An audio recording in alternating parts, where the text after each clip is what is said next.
वणक्कम।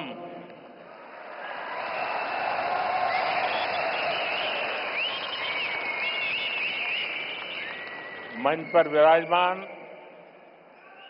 तमिलनाडु के राज्यपाल आर.एन. रवि जी, केंद्रीय मंत्रिमंडल में मेरे साथी एल. मुरुगन जी, तमिलनाडु एग्रीकल्चर यूनिवर्सिटी के पूर्व कुलपति डॉक्टर के.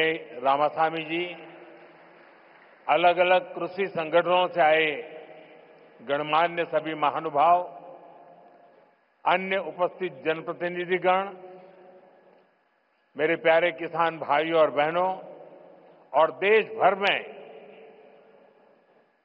डिजिटल टेक्नोलॉजी के माध्यम से लाखों किसान हमारे साथ जुड़े हुए हैं। मैं यहां से उनको भी वणक्कम कहता हूं, नमस्कार में करीब करीब 1 घंटा देरी हो गई क्योंकि मैं आज पुट्टपर्ती में सत्य साईं बाबा के कार्यक्रम में था, लेकिन वहां कार्यक्रम थोड़ा लंबा चल गया तो मुझे आने में विलंब हुआ। आप सबको जो असुविधा हुई, देश भर में मैं देख रहा हूं काफी लोग बैठे हैं, इसके लिए मैं आप सबकी क्षमा मांगता हूं।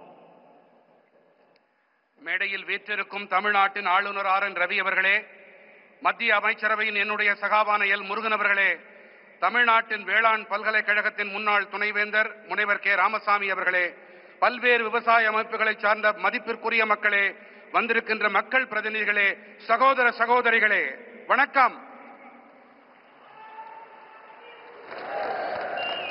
வணக்கம் உங்களுக்கு மட்டுமல்ல, இங்கு டிஜிட்டல் வழியாக பல்வேறு விவசாயிகள், நாட்டு மக்கள் எல்லோரும் இதை கண்டுகொண்டிருக்கின்றார்கள்.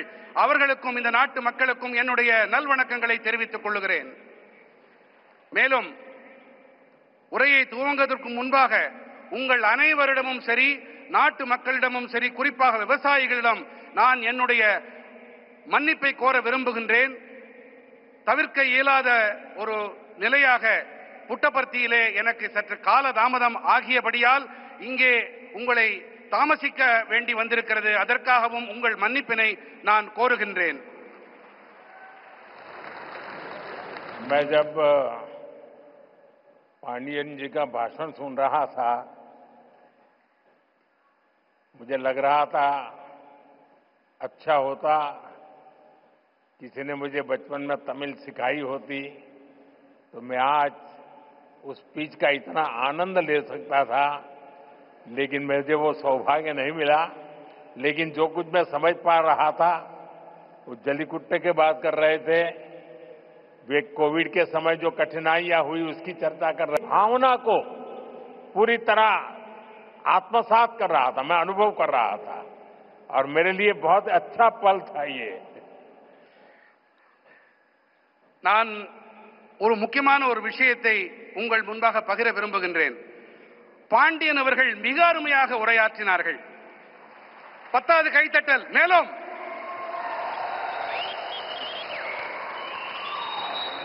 அவருடைய உரையை தமிழிலே இருந்ததால் என்னால் முழுமையாக புரிந்து கொள்ள முடியவில்லை. சிறுவயதில் நான் தமிழையும் கற்றிருக்கலாமே என்று அடிக்கடி நினைப்பதுண்டு.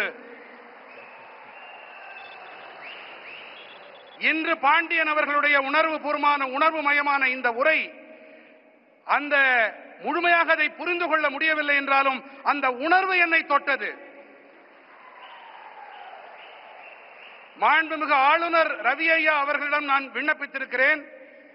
பாண்டியன் அவர்கள் ஐயாவுடைய உரையை அதனை ஹிந்தி மொழியிலே அல்லது ஆங்கிலத்திலே மொழியாக்கம் செய்து எனக்கு தெரிவித்துக் கொடுக்குமாறு அவரிடம் விண்ணப்பித்திருக்கிறேன்.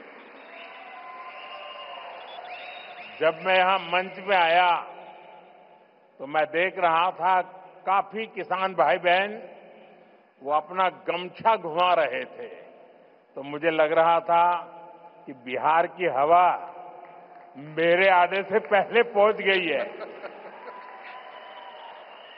நான் இங்கே மேடையிலே வந்தபோது பல விவசாய வேளாண் குடிமக்கள் தங்களுடைய மேல் துண்டை அவர்கள் சுழற்றிக் கொண்டிருந்தார்கள். பீகாருடைய காற்று இங்கேயும் வீசுகிறதோ என்று என் மனம் அவாவியது.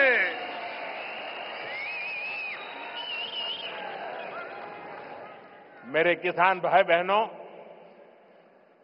कोयम्बटूर की इस पावन धरती पर सबसे पहले मैं मरुदमलई के भगवान मुरुगन को प्रणाम करता हूं। कोयम्बटूर कल्चर, कंपैशन और क्रिएटिविटी की भूमि है। ये शहर अपनी दक्षिण भारत की उद्यम शक्ति का पावर सेंटर है। கோயமுத்தூரின் இந்த புனிதமான மண்ணிலே மருதமலையில் குடிகொண்டிருக்கும் ஐயன் முருகனை நான் முதன்மையாக தலைவணங்குகின்றேன். கோயம்புத்தூர் என்பது கலாச்சாரம், கனிவு, கவின் படைப்பு திறன் ஆகியவற்றை தனக்கு சொந்தமாக்கிக் கொண்ட பூமி. இந்த நகரமானது தென் பாரதத்தின் தொழில் முனைவு ஆற்றலின் சக்தி பீடம். यहां का टेक्सटाइल सेक्टर देश की इकोनॉमी का बहुत बड़ा कंट्रीब्यूटर है और अब तो सीपी राधाकृष्णन जी अब उपराष्ट्रपति के तौर पर हम सबका मार्गदर्शन कर रहे हैं. இங்கே இருக்கும் ஜவுளித்துறை தேசத்தின் பொருளாதாரத்திற்கு பெரும் பங்களிப்பு அளிக்கக்கூடியது. மேலும் இப்போது கோயம்புத்தூர் மேலும் ஒரு காரணத்தால் சிறப்பு பெறுகிறது. இங்கே நாடாளுமன்ற உறுப்பினராக இருந்த சிபி ராதாகிருஷ்ணன் அவர்கள் இப்போது துணை குடியரசுத் தலைவராக நம் அனைவருக்கும் வழிகாட்டிக் கொண்டிருக்கின்றார். साथियों, नेचुरल फार्मिंग एक ऐसा विषय है जो मेरे दिल के बहुत करीब है. मैं तमिलनाडु के सभी किसान साथियों को south India natural farming summit के इस अभूतपूर्व आयोजन के लिए शुभकामनाएं देता हूं. और अभी मैं प्रदर्शनी देखने गया था.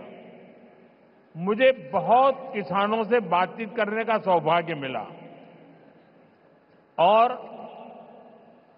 कोई मैकेनिकल इंजीनियरिंग करके पीएचडी करके खेती कर रहा है, कोई नासा में चंद्रयान का काम करते करते छोड़ करके खेती कर रहा है और ट्रेन कर रहे हैं. मुझे आज सार्वजनिक रूप से स्वीकार करना होगा, अगर मैं आज इस कार्यक्रम में न आया होता तो मैंने मेरी जिंदगी में बहुत कुछ गंवाया होता और आज मैंने यहां आकर के बहुत कुछ सीखा है. मैं अब मन से तमिलनाडु के किसानों की जो हिम्मत है, परिवर्तन को स्वीकार करने की उनकी जो ताकत है, उसको 100 सलाम करता हूं. நண்பர்களே, இயற்கை விவசாயம் என்பது விசேஷமான ஒன்று. இது என் இதயத்துக்கு மிகவும் நெருக்கமானது. நான் தமிழ்நாட்டின் அனைத்து வேளாண் குடிமக்களுக்கும் நண்பர்களுக்கும் தென்னிந்திய இயற்கை விவசாய மாநாட்டின் பொருட்டு என் மனம் கனிந்த நல்வாழ்த்துக்களை தெரிவித்துக் கொள்கிறேன். அடுத்ததாக இங்கே மேடைக்கு வருவதற்கு முன்பாக நான் அங்கே காட்சிப்படுத்தப்பட்டிருக்கும் பல்வேறு அரங்குகளை சென்று பார்த்தேன். ஒருவர் இயந்திர பொறியியலில் முனைவர் பட்டம் பெற்ற பிறகு விவசாயத்திற்கு வந்திருக்கிறார். ஒருவர் இஸ்ரோவை விட்டுவிட்டு அந்த வேலையை விட்டுவிட்டு இங்கே வேளாண் தொழிலை புரிய வந்திருக்கின்றார். இவர்களுடைய இந்த பணி கருத்தூக்கம் அளிக்க வல்லது.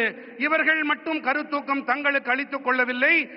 ஒருவேளை நான் இங்கே வாராது போயிருந்தால் நான் பல விஷயங்களை தெரிந்து கொள்ளாமல் போயிருப்பேன். என்னுடைய கற்றல் குறைந்து போயிருக்கும். இந்த வேளையிலே நான் தமிழ்நாட்டின் வேளாண் பெருமக்களுக்கு என்னுடைய மனம் நிறைந்த பாராட்டுக்களை உங்களுடைய துணிச்சலுக்காக காணிக்கையாக்குகின்றேன். यहां किसान भाई बहन, एग्रीकल्चर साइंटिस्ट, इंडस्ट्री से जुड़े साथी, स्टार्टअप और इनोवेटर्स सब एक साथ जुटे हैं. मैं आप सब बहुत अभिनंदन करता हूं. இங்கே வேளாண் சகோதர சகோதரிகளும், விவசாய அறிவியலாளர்களும், தொழில்துறையோடு இணைந்த நண்பர்களும், ஸ்டார்ட் அப்புகளும், புதுமைகள் கண்டுபிடிப்பாளர்களும் ஒன்றாக இணைந்திருக்கின்றார்கள். நான் உங்கள் அனைவருக்கும் என் வாழ்த்துக்களை தெரிவித்துக் கொள்ளுகின்றேன். साथियों, आने वाले वर्षों में मैं भारत की खेती में कई बड़े बदलाव होते देख रहा हूं. भारत नेचुरल फार्मिंग का ग्लोबल हब बनने के रास्ते पर भी अब एग्रीकल्चर को एक मॉडर्न स्केलेबल अपॉर्चुनिटी के रूप में देख रहे हैं. इससे देश की रूरल इकोनॉमी को बहुत बड़ी ताकत मिलने जा रही है. நண்பர்களே, வரவிருக்கின்ற ஆண்டுகளிலே பாரதத்தின் வேளாண் துறையில் பல பெரிய மாறுதல்கள் ஏற்படவிருப்பதை நான் காண்கின்றேன். பாரதம் இயற்கை விவசாயத்தின் உலகளாவிய மையப்புள்ளியாக ஆகும் பாதையிலே பயணிக்க தொடங்கி இருக்கின்றது. நம்முடைய உயிரி பன்முகத்தன்மை ஒரு புதிய வடிவத்தை எடுத்து வருகின்றது. தேசத்தின் இளைஞர்களும் கூட இப்போது விவசாயத்தை நவீனமானதாகவும் அளவிடக்கூடிய சந்தர்ப்பமாகவும் காணத் தொடங்கி இருக்கின்றார்கள். முக்கியமாக இதனால் ஊரக பகுதி பொருளாதாரம் மேம்படும் என்பதை அறுதியிட்டு என்னால் சொல்ல முடியும்.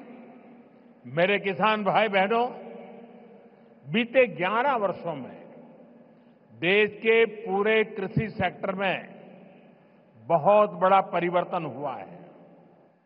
हमारा एग्रीकल्चरल एक्सपोर्ट करीब करीब 2 गुना हुआ है.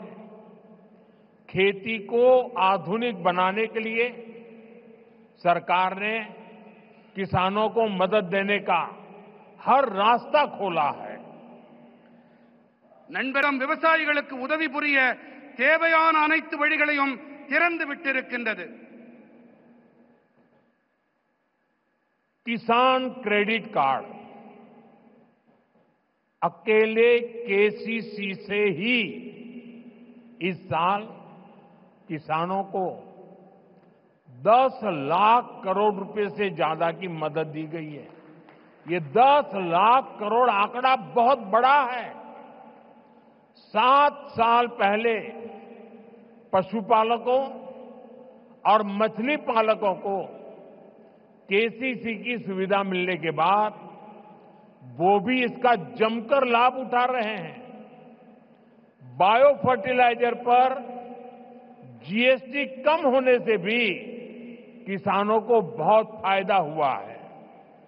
விவசாயிகள் கடன் அட்டை மூலமாக மட்டுமே இந்த ஆண்டு விவசாயிகளுக்கு 10,000 கோடி ரூபாய்க்கும் அதிகமான உதவிகள் அளிக்கப்பட்டிருக்கின்றன. இந்த விவசாய கடன் அட்டை வசதி கிடைத்த பிறகு அவர்களும் கூட இதனால் நிறைவான பலன்களை பெற்று வருகின்றார்கள். உயிரி உரங்கள் மீதான ஜிஎஸ்டி வரியை குறைக்கப்பட்டதாலும் விவசாயிகளுக்கு அதிக ஆதாயங்கள் கிடைத்திருக்கின்றன. साथियों, अभी कुछ ही देर पहले इसी मंच से हमने देश के किसानों को पीएम किसान सम्मान निधि की अगली किस्त जारी की है. देश के कोने कोने में किसानों को 18,000 करोड़ रुपए ट्रांसफर हुए हैं. यहां तमिलनाडु के भी लाखों किसानों के खाते में पीएम किसान सम्मान निधि के पैसे पहुंचे हैं. நண்பர்களே, இப்போது சற்று நேரம் முன்பாக இந்த மேடையிலிருந்து தேசத்தின் விவசாயிகளுக்கு பிரதம மந்திரி விவசாயிகள் கௌரவ கொடையின் அடுத்த தவணை கொண்டு சேர்க்கப்பட்டது. 18,000 கோடி ரூபாய் பரிமாற்றம் செய்யப்பட்டிருக்கின்றது. இங்கே தமிழ்நாட்டிலும் கூட பல லட்சம் விவசாயிகளின் வங்கிக் கணக்குகளிலும் பிரதம மந்திரி விவசாயிகள் கௌரவ கொடை அளிக்கப்பட்டிருக்கிறது.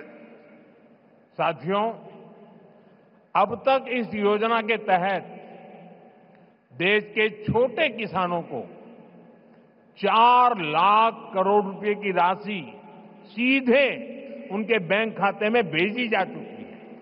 ये राशि किसानों के खेती से जुड़े अनेक कामों को पूरा करने का माध्यम बनी है। लाभार्थी करोड़ों किसान भाई बहनों को बहुत बहुत शुभकामनाएं देता हूं। நண்பர்களே, இதுவரை இந்த திட்டத்திற்கு உட்பட்டு தேசத்தின் சிறு விவசாயிகளுக்கு 4 லட்சம் கோடி ரூபாய் தொகை நேரடியாக அவர்களுடைய வங்கிக் கணக்குகளிலே செலுத்தப்பட்டாகிவிட்டது. இந்த தொகை விவசாயத்தோடு தொடர்புடைய பல்வேறு பணிகளை நிறைவேற்றிக் கொள்ளும் சாதனமாக விவசாயிகளுக்கு பயனளிக்கிறது. இந்த திட்டத்தால் பயனடைந்த கோடிக்கணக்கான விவசாயிகளுக்கு நான் என் நல்வாழ்த்துக்களை தெரிவித்துக் கொள்ளுகின்றேன்.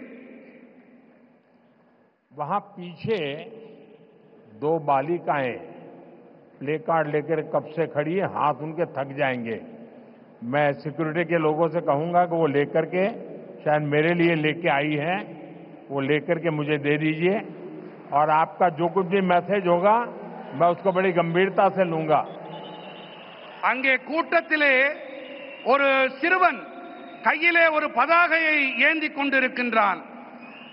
அந்த குழந்தையிடமிருந்து பாதுகாப்பு அமைப்பை சேர்ந்தவர்கள் அவர்கள் அந்த பதாகையை வாங்கி கொண்டு வாருங்கள். கண்ணா, அதுல என்ன எழுதியிருக்கோ அதை நான் சீரியஸா எடுத்துக்கிறேன், அத கருத்துல கொள்றேன் அப்படிங்கறத நான் தெரிவிச்சுக்கிறேன். उसको जरा कलेक्ट करके मेरे पास पहुंचा दीजिए। அதை யாராவது கொஞ்சம் சேகரிச்சிட்டு இங்க கொண்டு வாங்க. साथियों, थैंक यू बेटा, आप कब से हाथ ऊपर करके खड़े थे। साथियों, கண்ணா ரொம்ப நேரமா கைய அதை தூக்கிட்டே நின்னுட்டு இருந்த, ரொம்ப ரொம்ப நன்றி உனக்கு. साथियों, नेचुरल फार्मिंग का विस्तार आज 21वीं सदी की कृषि की मांग है। बीते कुछ सालों में मांग बढ़ने के कारण खेतों में एग्रीकल्चर से जुड़े कई सेक्टर्स में केमिकल्स का इस्तेमाल तेजी से बढ़ा है। நண்பர்களே, இயற்கை வேளாண்மையின் விரிவாக்கம் என்பது இன்று 21ஆம் நூற்றாண்டு வேளாண்மையின் தேவை. கடந்த சில ஆண்டுகளிலே தேவையின் அதிகரிப்பு காரணத்தாலே வயல்களிலே விவசாயத்தோடு தொடர்புடைய பல துறைகளிலே ரசாயனங்களின் பயன்பாடு விரைவாக அதிகரித்து வருகின்றது. केमिकल फर्टिलाइजर्स और पेस्टिसाइड्स के ज्यादा इस्तेमाल के कारण सॉइल फर्टिलिटी गिर रही है, सॉइल मॉइस्चर पर असर पड़ रहा है और इन सबके साथ फार्मिंग की कॉस्ट पर हर साल वो बढ़ती ही जा रही है। इसका सॉल्यूशन क्रॉप डाइवर्सिफिकेशन और नेचुरल फार्मिंग से ही संभव है। ரசாயன உரங்கள், பூச்சிக்கொல்லிகள் ஆகியவை அதிக அளவிலான பயன்படுத்தல் காரணமாக நிலத்தின் வளம் வீழ்ச்சியடைகிறது, மண்ணின் ஈரத்தன்மைக்கு பாதிப்பு ஏற்படுகிறது. மேலும் இவை அனைத்தோடு விவசாயத்தின் செலவினமும் ஒவ்வொரு ஆண்டும் அதிகரித்துக் கொண்டே இருக்கின்றது. இதற்கான தீர்வு என்னவென்று சொன்னால், பயிர்களின் பன்முகத்தன்மை மற்றும் இயற்கை வேளாண்மை மட்டுமே. साथियों, हमारी मिट्टी की फर्टिलिटी और क्रॉप में न्यूट्रिशनल रिवाइवल के लिए हमें नेचुरल फार्मिंग के रास्ते पर बढ़ना ही होगा। ये हमारा विजन भी है और हमारी जरूरत भी है।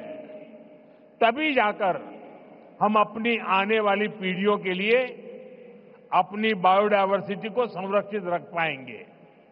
நண்பர்களே, நம்முடைய மண்ணின் வளத்தை பொருட்டும் பயிர்களின் ஊட்டச்சத்தின் மீள் உயிர்ப்பின் பொருட்டும் நாம் இயற்கை வேளாண்மை பாதையிலே முன்னேறியே ஆக வேண்டும். இதுவே நம்முடைய தொலைநோக்கு, இது நம்முடைய அத்தியாவசிய தேவையும் கூட. அப்போதுதான் நாம் நமது வரவிருக்கும் தலைமுறையினருக்கு நமது உயிரி பன்முகத்தன்மையை பாதுகாத்து அளிக்க முடியும்.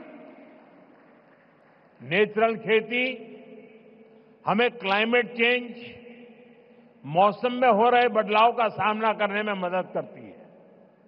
ये हमारी मिट्टी की सेहत को स्वस्थ रख सकती है और इससे लोगों को नुकसान करने वाले केमिकल से भी बचाया जा सकता है. आज का ये आयोजन इसी दिशा में एक बहुत बड़ी भूमिका निभाने जा रहा है. இயற்கை வேளாண்மையானது சூழல் மாற்றம், பருவநிலையில் ஏற்பட்டு வரும் மாற்றத்தை எதிர்கொள்ள நமக்கு பேருதவியாக இருக்கின்றது. இது நமது மண்ணின் நலத்தையும் ஆரோக்கியமாக வைத்திருக்க உதவுகின்றது. மேலும் இதனால் மக்களுக்கு தீங்கு விளைவிக்கும் வேதிப் பொருட்களிலிருந்து தற்காத்துக் கொள்ள முடிகின்றது. இன்றைய இந்த மாநாடு இந்த திசையினிலே மிகப்பெரிய பங்களிப்பை அளிக்க இருக்கின்றது. साथियों, हमारी सरकार भारत के किसानों को नेचुरल फार्मिंग के लिए भी बहुत प्रोत्साहन दे रही है. एक वर्ष पहले केंद्र सरकार ने national mission on natural farming की शुरुआत की थी. इससे लाखों किसान जुड़ चुके हैं. நண்பர்களே, நமது அரசாங்கம் பாரதத்தின் விவசாய பெருமக்கள் இயற்கை வேளாண்மையை மேற்கொள்ள நிறைய ஊக்கமளித்து வருகின்றது. ஓராண்டுக்கு முன்பாக மத்திய அரசு இயற்கை விவசாய தேசிய நோக்கினை தொடங்கி வைத்தது. இதன் காரணமாக லட்சோப லட்சம் விவசாயிகளால் ஒன்றிணைய முடிந்தது. इसका पॉजिटिव इम्पैक्ट खास तौर पर पूरे दक्षिण भारत पर में दिख रहा है. यहां आज तमिलनाडु में ही करीब 35,000 हेक्टेयर लैंड पर ऑर्गेनिक और नेचुरल फार्मिंग हो रही है. இது ஏற்படுத்திய ஆக்கப்பூர்வமான தாக்கத்தை குறிப்பாக மொத்த தென் பாரதத்திலும் நன்கு காண முடிகிறது. இங்கே தமிழ்நாட்டிலும் கூட சுமார் 35,000 ஹெக்டேர் அளவு நிலத்தில் இயற்கை வேளாண்மை மேற்கொள்ளப்பட்டு வருகின்றது. साथियों, नेचुरल फार्मिंग भारत का अपना स्वदेशी विचार है. ये हमने कहीं से इंपोर्ट नहीं किया है, यानी हमारी ट्रेडिशन से जन्मा है. हमारे पूर्वजों ने तपस्या करके इसको तैयार किया है और ये हमारे पर्यावरण के अनुकूल है. நண்பர்களே, இயற்கை வேளாண்மை பாரதத்தின் சொந்தமான சுதேசி கருத்து. இதை நாம் எங்கிருந்தும் யாரிடமிருந்தும் பெறவில்லை, இறக்குமதி செய்யவில்லை. அதாவது இது நமது பாரம்பரியத்தில் பிறந்தது, நம்முடைய சுற்றுச்சூழலுக்கு உவப்பானது, உகந்தது. मुझे खुशी है कि दक्षिण भारत के किसान प्राकृतिक खेती की परंपराओं जैसे पंचगव्य, जीवामृत, बीजामृत, आच्छादन आदि को निरंतर अपनाए हुए हैं. ये परंपराएं मिट्टी का स्वास्थ्य बेहतर रखती हैं, फसलों को केमिकल मुक्त रखती हैं और इनपुट कॉस्ट बहुत कम कर देती है. தென்னிந்தியாவின் விவசாயிகள் இயற்கை வழி வேளாண்மையின் பாரம்பரியங்களான பஞ்சகவ்யம், ஜீவாமிர்தம், பீஜாமிர்தம், ஆச்சாதன் போன்றவற்றை நிரந்தரமாக உள்வாங்கிக் கொண்டிருக்கின்றார்கள் என்பது எனக்கு மட்டற்ற மகிழ்ச்சியை அளிக்கிறது.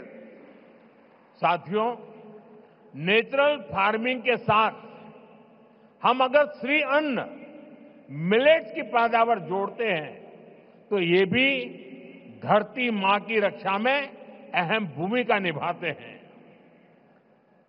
நண்பர்களே, இயற்கை வேளாண்மையோடு கூடவே நாம் ஸ்ரீ அன்னம், அதாவது சிறுதானியங்கள் பயிர் செய்வதையும் இணைக்க வேண்டும்.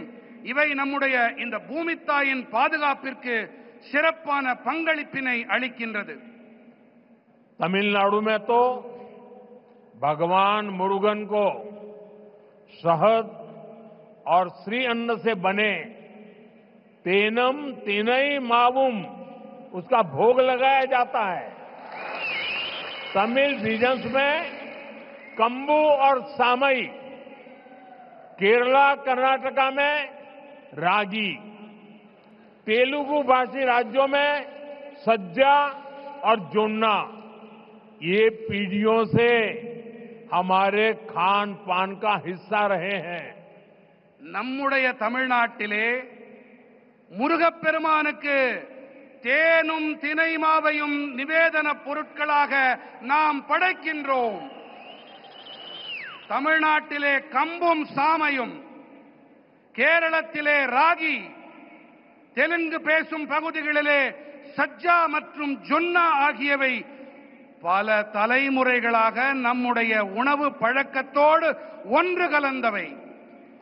हमारी सरकार का प्रयास है कि हमारा ये सुपर फूड दुनिया भर के बाजारों तक पहुंचे और वैश्विक बाजार में इनकी पहुंच बढ़ाने में natural farming, chemical free farming को भी, इसकी भी बहुत बड़ी भूमिका है.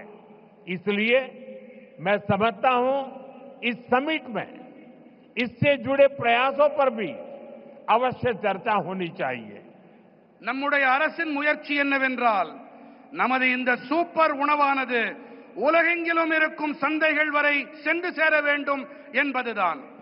மேலும் உலகளாவிய சந்தைகளிலும் இவற்றின் வீச்சினை அதிகரிக்க இயற்கை வேளாண்மை, ரசாயனங்கள் இல்லா வேளாண்மை ஆகியவற்றுக்கு மிகப்பெரிய பங்களிப்பு இருக்கின்றது.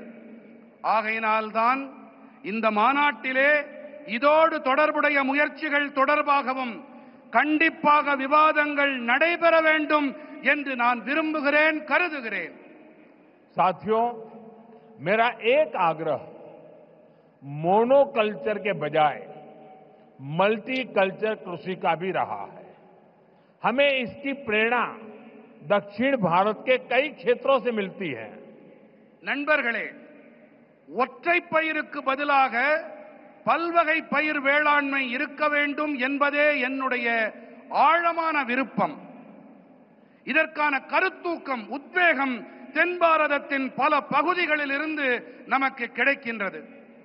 अगर हम केरला या कर्नाटका के हिली एरियाज में जाए तो हम मल्टी स्टोरी एग्रीकल्चर के उदाहरण दिखते हैं. एक ही खेती में नारियल, सुपारी और फ्रूट प्लांट्स होते हैं. इनके नीचे मसालों और काली मिर्च की खेती होती है. यानी छोटे से हिस्से में ही इतनी सारी चीजों को पूरी व्यवस्था बनाकर उगाया जा सकता है. यही नेचुरल फार्मिंग का भी मूल दर्शन है. நாம் கேரளம் அல்லது கர்நாடகத்தின் மலைப்பாங்கான பகுதிகளுக்கு சென்றோமேயானால் அங்கே பல்லடுக்கு வேளாண்மையை நம்மால் காண முடியும். ஒரே வயலிலே தென்னை, பாக்கு, பழமரங்கள் ஆகியவை இருக்கும். இவற்றுக்கு இடையே கீழே ஊடுபயிராக மசாலா பொருட்கள், மிளகு போன்றவை பயிர் செய்யப்படுகின்றன. அதாவது ஒரு சின்ன பகுதியிலேயே கூட இத்தனை பயிர்களுக்கும் நிறைவான ஏற்பாடுகளை செய்து பயிர் செய்விக்க முடியும். இதுதான் இயற்கை வேளாண்மையின் அடிப்படை கோட்பாடு. खेती के इस मॉडल को हमें पान इंडिया लेवल पर आगे ले जाना है. मैं राज्य सरकारों से भी कहूंगा कि वो इस पर विचार करें कि कैसे हम इन प्रैक्टिस को देश के अलग अलग भूभागों में लागू कर सकते हैं. விவசாயத்தில் இந்த மாதிரியை நாம் இந்தியா நடுக கொண்டு செல்ல விரும்புகின்றோம். இதன் மீது கவனத்தை செலுத்த வேண்டும் என்று நான் மாநில அரசுகளிடம் வேண்டிக் கொள்ளுகின்றேன். அதாவது எப்படி இந்த வழிமுறைகளை தேசத்தின் பல்வேறு பகுதிகளிலும் அமல் செய்வது என்பதை நாம் ஆராய வேண்டும். साथियों, साउथ इंडिया एग्रीकल्चर की एक लिविंग यूनिवर्सिटी रहा है. इसी भूभाग पर दुनिया के सबसे पुराने फंक्शनिंग डैम्स बने. यहां 13वीं सेंचुरी में कलिंग रायन कैनाल बनी. यहां के मंदिरों के तालाब डिसेंट्रलाइज्ड वाटर कंजर्वेशन सिस्टम का एक मॉडल बने. நண்பர்களே, தென்னிந்தியா விவசாயத்தின் ஒரு வாழும் பல்கலைக்கழகமாக இருந்து வருகின்றது. இந்த பகுதியிலே உலகத்தின் மிக பழமையான இன்றும் கூட செயல்பட்டு வரும் அணைகள் உருவாக்கப்பட்டிருக்கின்றன. இங்கே 13ஆம் நூற்றாண்டைச் சேர்ந்த கலிங்கராயன் கால்வாய் உருவாக்கப்பட்டது. இங்கே இருக்கும் ஆலயங்களில் அமைந்த பரவலாக்கப்பட்ட நீர் பராமரிப்பு முறைகள், குளங்கள், அவை ஒரு மாதிரி ஆயின. इसी धरती ने नदियों के जल को नियंत्रित कर इसे खेती के लिए इस्तेमाल करने का मॉडल दिया. इसी धरती ने हजारों वर्ष पहले इतनी साइंटिफिक वाटर इंजीनियरिंग की है. इसलिए मेरा विश्वास है देश और दुनिया को नेचुरल फार्मिंग में लीडरशिप भी इसी भूभाग से मिलेगी. இந்த மண்ணின் ஓடு நதிகளின் நீரை நெறிப்படுத்தி இதை விவசாயத்திற்காக பயன்படுத்தியது இது ஒரு மாதிரியாக உருவானது. இந்த மண்ணில் ஆயிரக்கணக்கான ஆண்டுகளாக அறிவியல் பூர்வமான நீர் பொறியியல் மேற்கொள்ளப்பட்டு வருகின்றது. அந்த வகையிலே தேசத்திலும் சரி உலகிலும் சரி இயற்கை வேளாண்மைக்காக தலைமை ஏற்பு என்றால் அதுவும் கூட இந்த நிலப்பகுதியிலிருந்துதான் கிடைக்கும் என்பது என்னுடைய அசையா நம்பிக்கை. साथियों, विकसित भारत के लिए एक फ्यूचरिस्टिक एग्रीकल्चर इकोसिस्टम बनाने के लिए हम सभी को एक साथ मिलकर काम करना होगा. நண்பர்களே, வளர்ச்சியடைந்த பாரதத்திற்காக வருங்கால விவசாய சூழல் அமைப்பினை உருவாக்குவதற்காக நாம் அனைவரும் இணைந்து பணிபுரிய வேண்டும். मैं देश भर के मेरे किसान भाई बहनों को, तमिलनाडु के मेरे किसान साथियों से कहूंगा कि आप 1 एकड़ 1 सीजन से शुरुआत करें. यानी आप एक सीजन में 1 एकड़ भूमि पर अपने खेत में 1 एकड़ एक कोने में नेचुरल फार्मिंग करके देखें. वहां से जो नतीजे मिलेंगे उनके आधार पर आप दूसरे साल और ज्यादा करें, तीसरे साल और ज्यादा करें और आप आगे बढ़े. நான் நம்முடைய தேசத்தின் விவசாயிகளாகட்டும், இங்கே தமிழ்நாட்டின் விவசாய பிரதிநிதிகளாக இங்கே கூடியிருக்கும் வேளாண் துறை சகோதர சகோதரிகளாகட்டும், நீங்கள் அனைவரும் 1 ஏக்கர் 1 பருவம் என்பதிலிருந்து தொடங்குங்கள். அதாவது நீங்கள் ஒரு பருவ காலத்தில் 1 ஏக்கர் நிலத்தில் இயற்கை விவசாயம் செய்வதை தொடங்குங்கள். அதிலிருந்து உங்களுக்கு என்ன பலன்கள், என்ன விளைவுகள் கிடைக்கிறதோ அதை பொறுத்து விரிவாக்கம் செய்யுங்கள் என்று நான் என்னுடைய விவசாய சகோதர சகோதரிகளிடம் கேட்டுக்கொள்ளுகின்றேன். मैं सभी साइंटिस्ट और रिसर्च इंस्टीट्यूशन से भी आग्रह करूंगा कि नेचुरल फार्मिंग को एग्रीकल्चर करिकुलम का मुख्य हिस्सा बनाएं.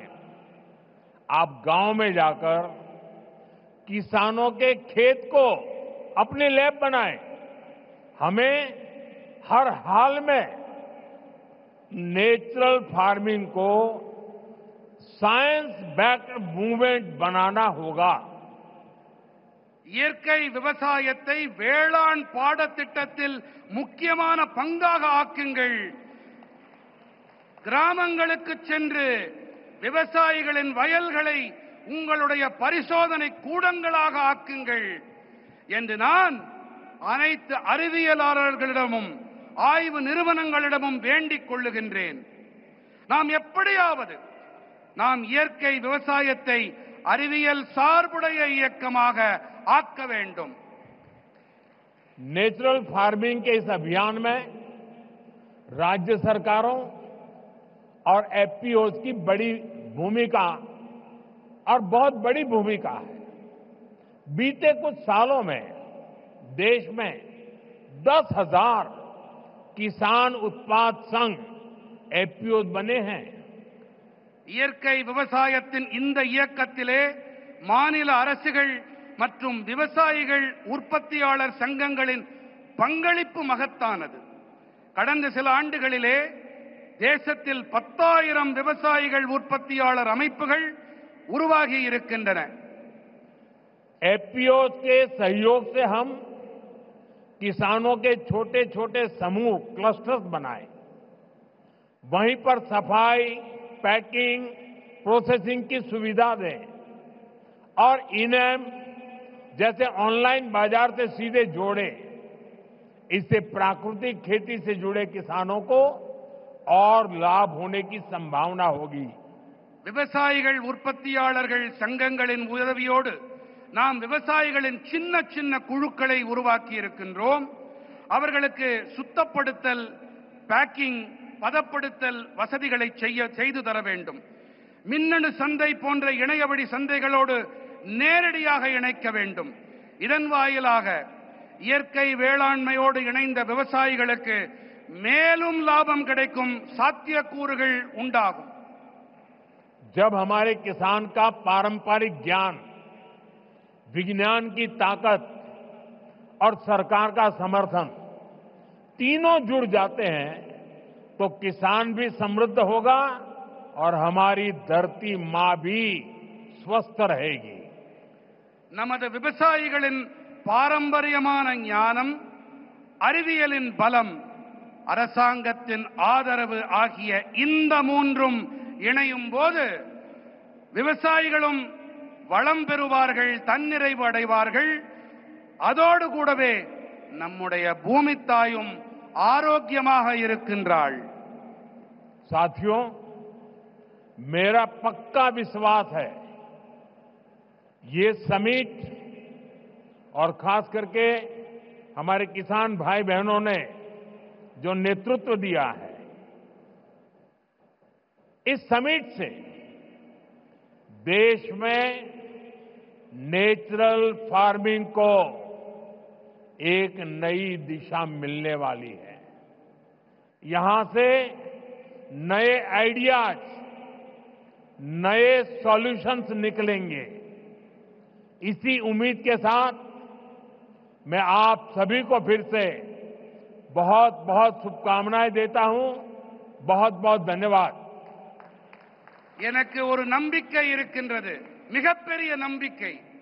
அது என்னவென்று சொன்னால், இங்கே ஆர்வத்தோடு இந்த மாநாட்டிலே பங்கெடுப்பதற்காக வந்திருக்கும் வேளாண் பெருமக்களும் சரி, உங்களுக்கு தலைமை ஏற்று நடத்தி கொண்டிருக்கும் இந்த தகைமையாளர்களும் சரி, இவர்கள் காரணமாக இந்த மாநாடு தேசத்தின் இயற்கை வேளாண்மைக்கு ஒரு புதிய திசையை காட்டும். இங்கிருந்து உருவாகும் புதிய கருத்துக்கள், எண்ணங்கள் மூலமாக புதிய தீர்வுகள் பிறக்கும். இந்த நம்பிக்கையோடு உங்கள் அனைவருக்கும் பல பல நல்வாழ்த்துக்களை தெரிவித்துக் கொள்கிறேன். நன்றி. मेरे साथ बोले भारत माता की, भारत माता की, भारत माता की. बहुत बहुत धन्यवाद.